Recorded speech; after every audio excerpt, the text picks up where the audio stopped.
Good day to all employer in Hong Kong. My name is Leonisa de la Cruz Macaraig, 28 years old from Manila, Philippines. Married, I don't have a kid, high school graduate.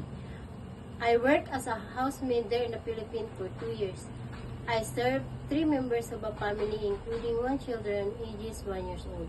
My duties and responsibilities are taking care of baby, cleaning, washing, ironing.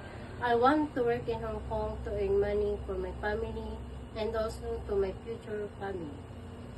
To my future employer, please hire me as a helper. I am loyal, trustworthy, honest, and also I am hardworking.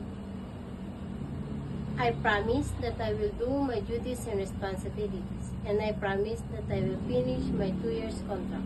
Looking forward to work as soon as possible. Thank you.